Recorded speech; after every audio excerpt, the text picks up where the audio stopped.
Myself, V.L.Sureshbabu, Assistant Professor, Department of Commerce, K.S.Rangasamy College of Art and Science, Autonomous. My topic is regarding elements of communication and the types of business communication. Here, when we talk about communication, it also shares about the idea of two or more persons. When the communication is also said to be sharing of information to a single person or a group of persons. Here, when you talk, the definition given by two authors is one is by Oxford English Dictionary. The communication is an action of conveying and exchanging the information of ideas.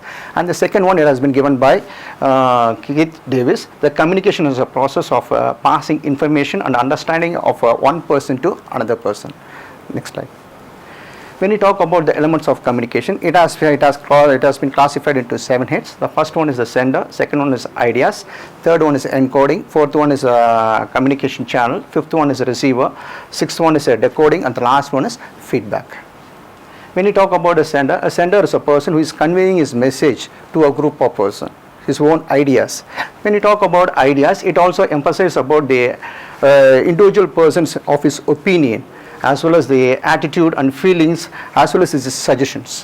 When you talk about encoding, the encoding it says about the particular sender's message in a form of a symbol or in a form of pictures or in a form of words or anything else, etc. When you talk about a communication channel is a flow of channel. It says about the message that has to be reached to the sender. When you talk about the receiver is a person who is receiving the message from the sender.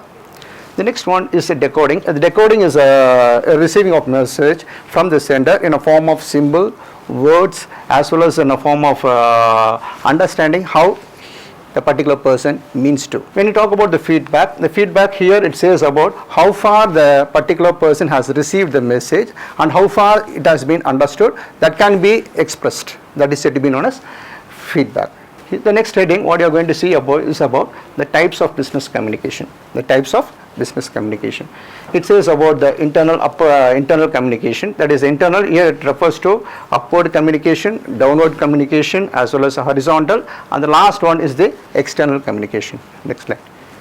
When you talk about internal communication, it takes place within the organization or within the departments or within the particular channels that takes place in a particular organization. When you talk about the internal communication, it also says about the increasing of job level satisfaction, as well as the efficiency of the employers, as well as the increasing of profits of an organization.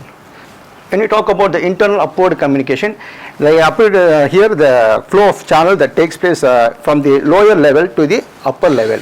Here when you talk about the lower level, it starts from the workers and to the lower level management, then to the middle level management and to the top level management. When you talk about the internal upward communication, it starts from the downward to the upward direction. When you talk about the downward communication, here the message that starts from the topmost management to the lower level, such as managing director, general manager, assistant general manager, or the divisional or the department heads and their supervisors, and the last one is the employees as well as the workers. When we talk about the horizontal is a way of communication that takes place within the inter-department, such as the production, that is a purchase manager, between the production manager, and it also refers to how far the quality has been taken place, and it also says about how far the sales that exist in a particular organization. All these things takes place in a same categories of peoples. Next slide. When you talk about the external communication is a communication that takes place beyond the internal communication, that is said to be known as the external communication, that takes place out of the organization, such as customers, such as shareholders, such as suppliers, such as etc. that takes place outside the organization. The further communications will be shared in the next class. Thank you.